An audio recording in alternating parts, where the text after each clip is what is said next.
My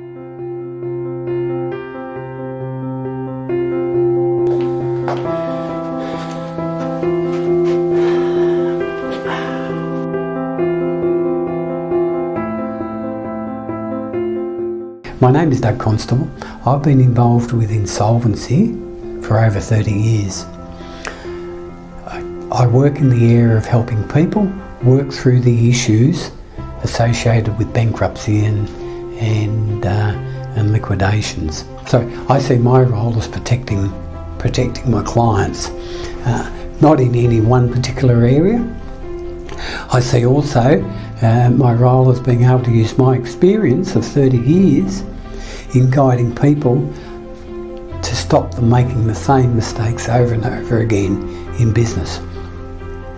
I see lots of times where people just want to ask what it's like to go through bankruptcies and insolvencies, and to help them and reassure them that you can come out the other side and you can continue to grow, and it's not the end of the world, it's really the start of a new beginning, and to look at it as that.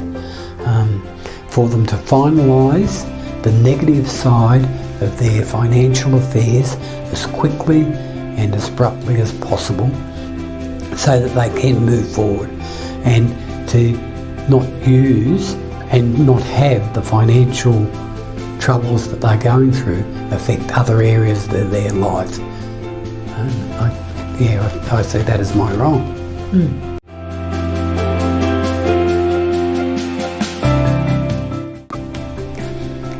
I love it because I feel like I'm helping people in a way that a lot of others can't. Without disrespect to anyone else, I can help them because I have, and a lot of my staff have been in the same situation as they have.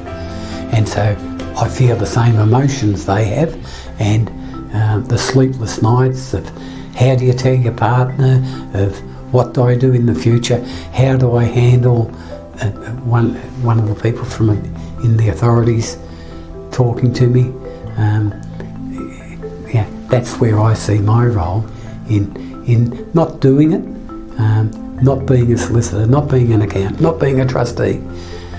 I see it more just supporting and helping them through the process for an end result.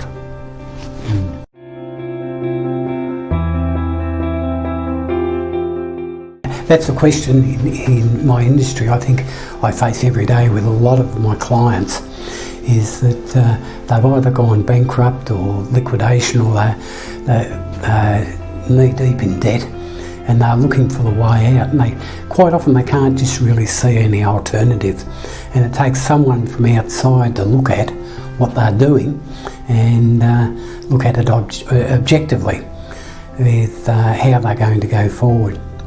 So the answer to me always is yes, life's worth living. What we need to do is sort of draw our line in our sand and look at it and say, all right, whatever's happened in the past has happened, and let's not try to chase to get back to where we were. It's how do we best move forward? And so we draw this line in the sand and say, all right, now for the rest of my life, what do I want to achieve for the rest of my life in business, or how do I want to make an income?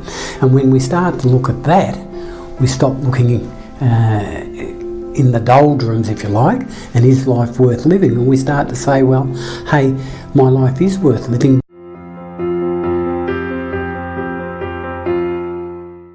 With clients that are facing bankruptcy or in bankruptcy and in insolvency liquidations, quite often they're so set on the embarrassment or the awkwardness of it, or they're ashamed.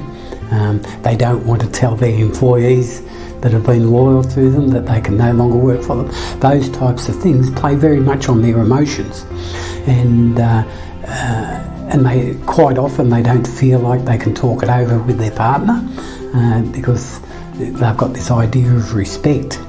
And so it's a very real thing that they say, is life worth living? You know, how do I get through this? It's ruined my entire life. Now, I've been through those same feelings myself, and I can tell you, you're coming up the other side, and you're coming up the other side a lot stronger.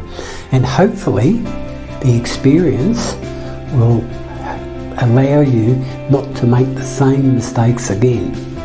And the problem isn't making the mistake that caused it. The problem is repeating that mistake over and over and over again. And to coming up the other side and to prosper and grow, we need to start looking at what the rest of our life's going to be like and focusing on that. We need to handle the situation we've got. And even if that's walking away with absolutely nothing, we need to handle it and then decide what we're going to do again. And that takes a shift in mental attitude and how we look at things.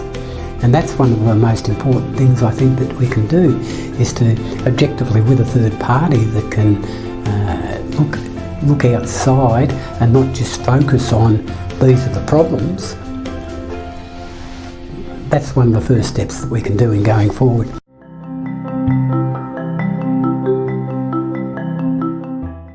One of the things I find with this, with the coronavirus that's happened, is that when I talk to businesses, so much of their time now has been spent on how do they collect the money that's outstanding. And of course they're spending all their time ringing up people to collect the outstanding invoices, and the people they're talking to haven't got the money because they're ringing up people. So all this time is spent, and then we live in a little bit of hope that because some people will say, oh, we'll pay you Friday. Now, so we live in the hope that, oh, we can get through to Friday, and we live in that hope for the whole week. And come Friday, when we don't get paid, well, then we start ringing again. And so much time is being spent on that, collecting the money, because that's how we see that we can get the immediate income. Hopefully with the government grants and with everything, but we're able to spend some time on what sort of business or what sort of life do we want to have post, because the businesses that will succeed will be the ones that can take this epidemic, or take this pandemic and what has happened in business and learn to grow from it. Now, whether that be gearing up technology-wise, having staff work from home, doing more digital marketing, that type of thing, depends on the business and the industry. So what I find in my industry, because I've got a fairly diverse range of clients, is that there are many ways that we can market, whether it be a coffee shop, whether it be a large business, whether it be a shoe store, whatever. There's many different ways that we can market, that can we think about how we're going to generate business in the future. And I just see it in some businesses where they spend so much time chasing the dollar that they're not spending any time on what sort of business am I going to have in the future. And one of the things I think that has happened, the government's done a tremendous job with their grants and that type of thing, but the haste in which they had to roll it out to get to the people and provide the grants has caused some glitches in their system. And the delays in getting the grants to some of the people is causing a lot of anguish and mental health. But of course, they basically did it in 3 weeks. Can't be criticised for that, but that's unfortunately what has happened, that people are spending a lot of time on, how do I get the grant, what have I got to do? And a lot of the phone calls that accountants are getting relate to what have I got to do to get the grant and how do I do it, and that type of thing. And that's a little bit of a shame, but the end result is that the companies that are entitled to the grants will get them, and hopefully that will help them along the way.